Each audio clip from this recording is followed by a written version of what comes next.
24 घंटे नहीं हुए हैं एनडी गठबंधन की सरकार बने, नरेंद्र मोदी को प्रधानमंत्री पद की शपथ लिए और भारतीय जनता पार्टी के लोगों के काले कारनामों ने एक बार फिर सिर शर्म से झुका दिया है। और ये जो आरोप लग रहे हैं ये हम नहीं लगा रहे हैं, ये बीजेपी के अंदर से, संघ के अंदर से उनके नेता, उनके कार्यकर्ता, उनके समर्थक लगा रहे हैं। अब जो आरोप सामने आया है उसमें बीजेपी के नेता और उनकी आईटी सेल, जिसको मैं फेक न्यूज की फैक्ट्री कहती हूं, उसके सरगना अमित मालवीय पर आरएसएस के एक नेता ने यौन शोषण का गंभीर आरोप लगाया है। संघ परिवार के नेता हैं शांतनु सिन्हा,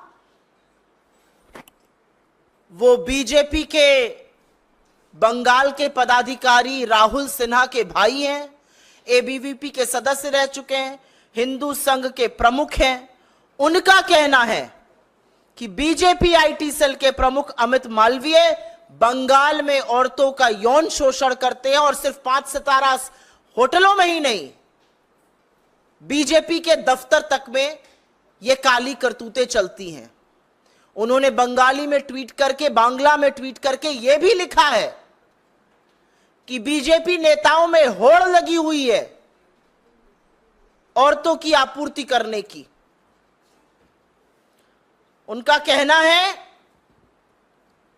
कि ये सब लोग मिलकर, और अमित मालवीय का नाम लेकर उन्होंने कहा है, औरतों का यौन शोषण करते हैं। ये आरोप कांग्रेस पार्टी का नहीं है, ये आरोप संघ के एक व्यक्ति का है जो बीजेपी से जुड़ा हुआ है। मैं जानना चाहती हूं, बीजेपी की आईटी सेल है या दरिंदों का जमावड़ा है? आपको याद होगा उत्तर प्रदेश के आईआईटी बीएचयू का वो गैंग रेप कांड, जिसमें सक्षम पटेल, कुणाल पांडे, आनंद चौहान जैसे लोगों का नाम आया था।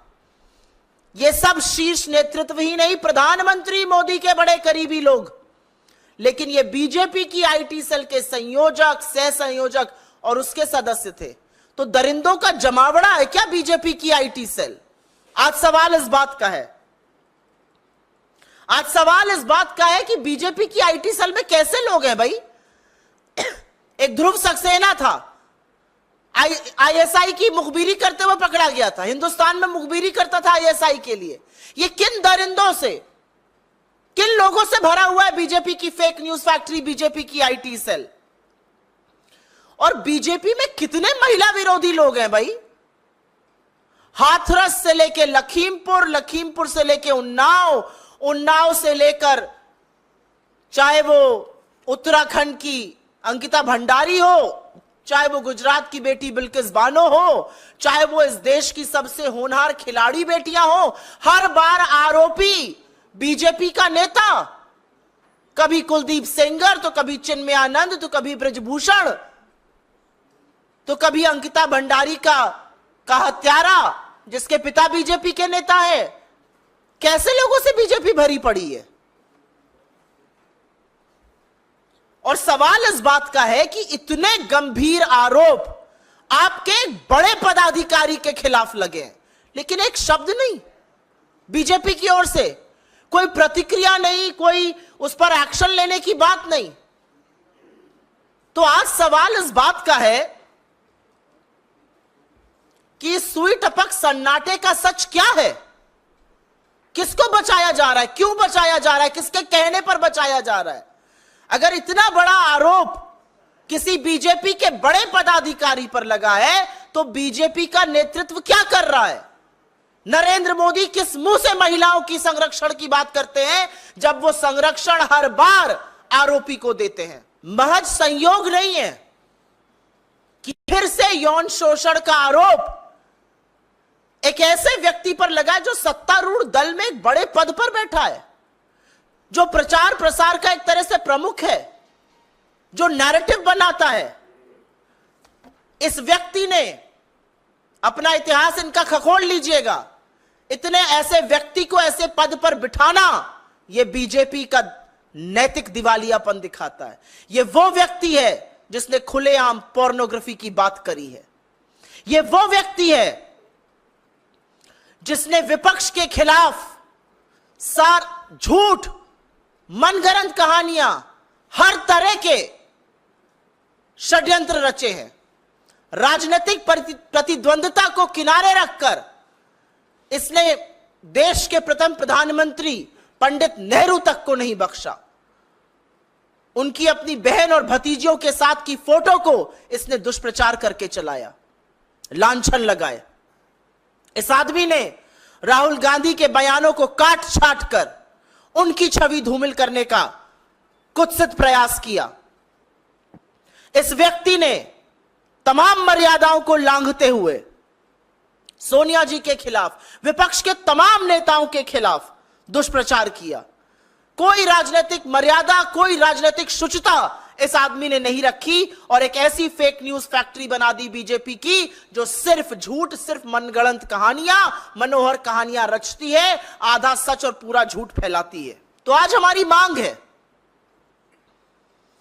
कि आरएसएस के एक वरिष्ठ पदाधिकारी के इस बयान पर बीजेपी क्या कर रही है। हमारी मांग है कि एक निष्पक्ष जांच हो। हमारी मांग है कि सच सामने आए और हमारी मांग है कि जब तक जांच पूरी तरह से कार्रवाई ना हो जाए, सत्तारूढ़ दल के इतने बड़े पद पर एक ऐसा व्यक्ति नहीं बैठ सकता है जिस पर इतने बड़े यौन शोषण के गंभीर आरोप लगे हैं।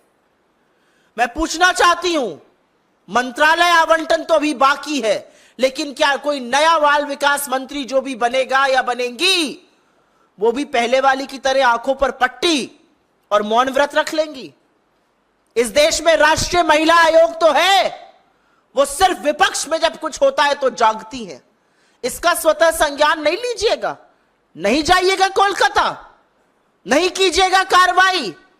आप महिलाओं के संरक्षण, उनके अधिकार, उनके सामर्थ्य, उनके संबल के लिए है, लेकिन आपने सिर्फ गंदी घिनौनी राजनीति की है। आज भी वक्त है, जाग जाइए। मेरा अपना मानना है कि कठोर कदम उठाने चाहिए भारतीय जनता पार्टी को।